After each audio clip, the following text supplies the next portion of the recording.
Hello everyone, this is Dr. Santosh. So today we are going to talk about the topic methionine catabolism and cysteine synthesis through transsulfuration. So this is actually part of our first. This is first part of this topic: sulfur-containing amino acid metabolism and homocysteinuria. Let's talk about the today's topic: cysteine synthesis. Now, why is cysteine important? Because I have listed few of the function of cysteine, very important function of cysteine. So first is glutathione.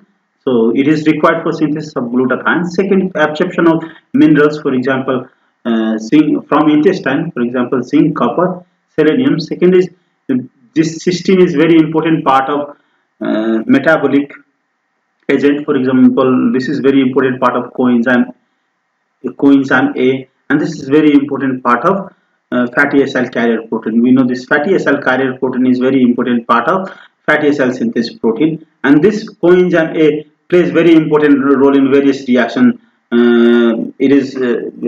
It plays very important role in this glucose oxidation, fatty acid synthesis, beta oxidation, all this reaction, energy reaction. This coenzyme A is very important, and this coenzyme A has SH group, and this SH group is contributed by cysteine only. Now, this cysteine is very important part of active site of this enzyme, cysteine protease. This cysteine is very important part of active part of this enzyme, and this SH group in cysteine, sulfhydryl group of cysteine plays very important role in this reaction. And one of these reactions is cathepsin, and these reactions generally they are part of lysosomal proteases. And then electron transportation. Cysteine forms this iron sulfur complex of complex 1. Cysteine from iron sulfur complex of complex 1, and then this sulfation reaction, this is very important reaction. The sulfate that we get that is required in our body, and that is sulfated to especially to galactosyl ceramide, and that forms myelin. And this sulfate we get from cysteine amino acid through catabolism of cysteine amino acid, and this cysteine amino acid generates this molecule called phosphoadenosine 5 phosphosulfate. In short, it is called PAPS, and this PAPS is active phosphate donor. That this PAPS molecules derive this phosphate from cysteine, and this is one of the very important function for sulfation of not only lipid but also carbohydrates.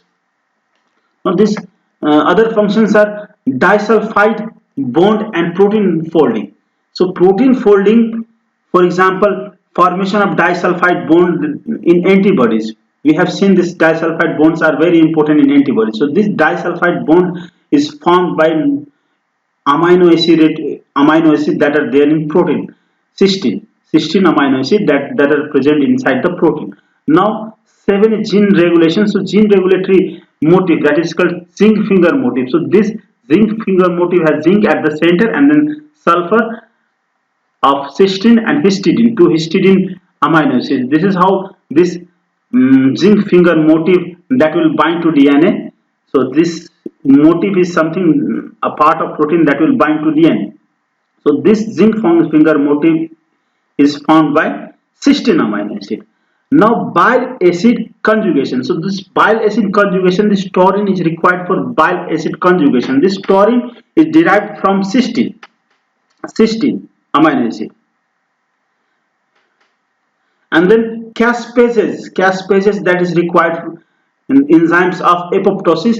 They are cysteine proteases. They are cysteine. So, cysteine is present at the center of active site. So, active site of this enzymes have cysteine. So, these cysteines have these all functions from glutathione to absorption of minerals in intestine, then metabolism. It also function in metabolism, electron transport chain, sulfation of carbohydrate and lipids in especially myelin, and then disulfide bond formation and protein folding, and then gene regulation and bile acid conjugation apoptosis. These are the some functions of cysteine that is happening right now in our body. So now let's talk about the pathological importance of this pathway and cysteine formation. This pathological importance is homocysteinuria. So type 1 homocysteinuria, classical homocyst, also called classical homocysteinuria, most common. This is most common type of homocysteinuria, especially this type of homocysteinuria is seen very high number in Qatar. In Qatar, so this type 1 homocysteinuria is very high in Qatar. And this type 1 homocysteinuria is because of deficiency of cystathionine beta synthase. We will talk about this enzyme in this class.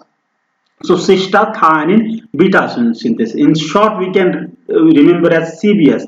So this very important enzyme is when there is abnormality in this enzyme, there will be homocysteinuria type 1, and this enzyme is dependent on vitamin B6.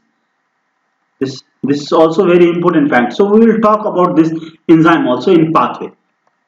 Now see this cysteine, this is the pathway of cysteine synthesis. We can see here cysteine is being formed. This is cysteine amino acid. So cysteine amino acid, this is cysteine amino acid, and cysteine ultimately is formed from essential amino acid methionine.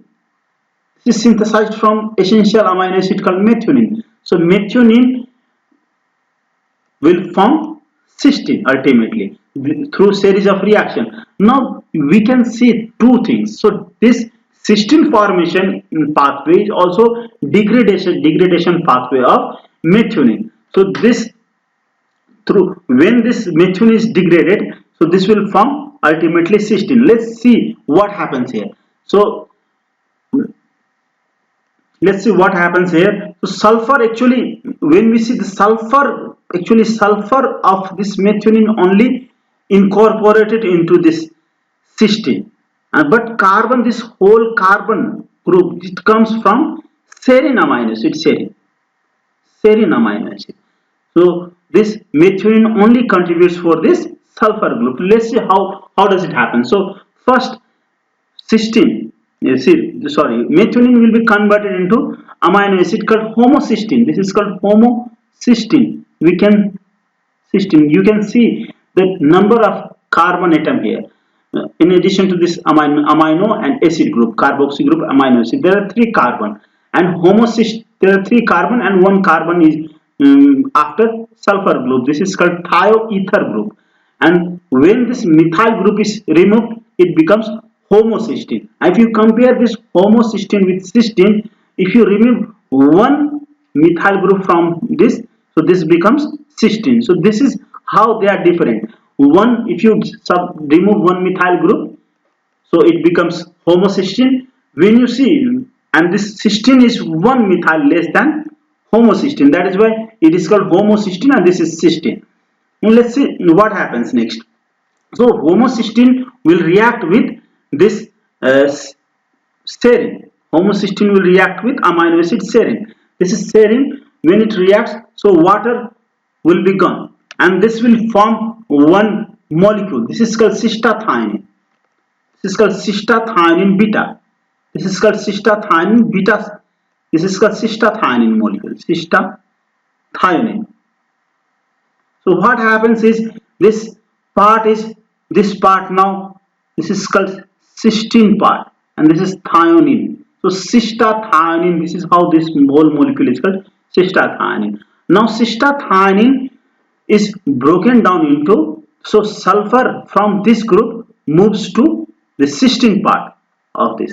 Now it becomes sulfur of this homocysteine shift to serine here, and this serine now becomes cysteine, and this homocysteine now becomes a molecule called this alpha ketobutyrate. This molecule become alpha ketobutyrate. So this is very easy reaction, 2-step reaction. First step is catalyzed by cystathionine beta synthase. So two molecules are joined together here, homocysteine and serine, and then what will happen is this sulfur is transferred to serine. That is why this reaction is called transsulfuration reaction, and this reaction is both the synthesis of cysteine as well as breakdown of methionine. So what happens is, how cysteine converts into homocysteine. So cysteine first converts into one molecule called SAM, S-adenosyl methionine. So methionine will be activated. So S-adenosyl, it will convert into S-adenosyl methionine. Now S-adenosyl methionine, after release of methyl group, so methyl group will be donated to some molecules to formation of formation of catecholamines and choline, creatine, cysteine, and then this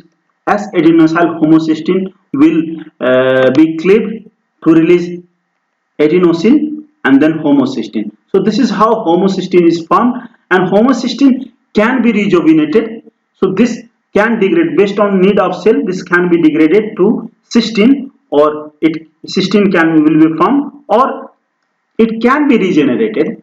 This can be regenerated through the methylation of homocysteine by methyl tetrahydrofolate. So methylation. Now this whole pathway has very important two pathways. This whole pathway. First is this pathway.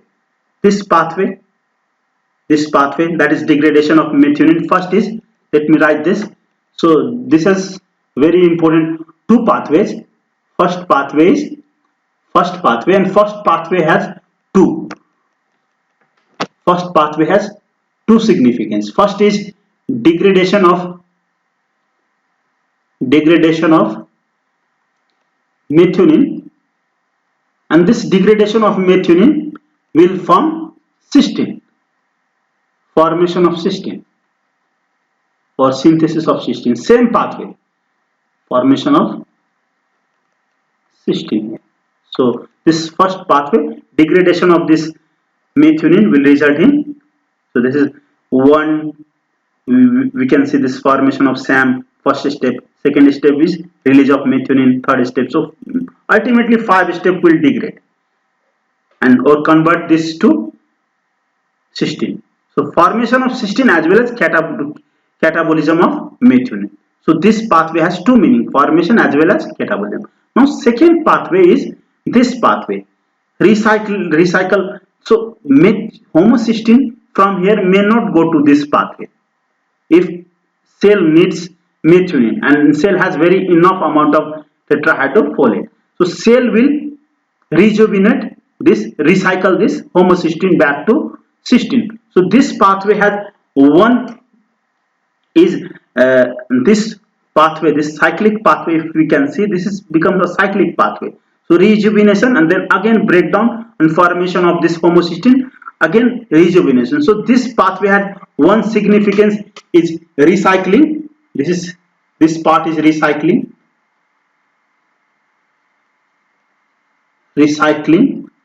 of homocysteine and formation of methionine, homocysteine and formation of methionine. And second part, if we can say, this is, so when methionine actually, SAM is activated methionine. SAM is nothing but it is activated methionine.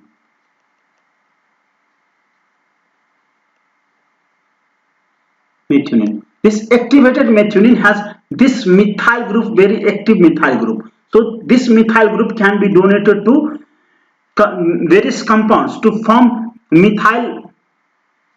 It will donate, methyl group will be transferred to form certain molecules called, these are called catecholamines. So in catecholamines,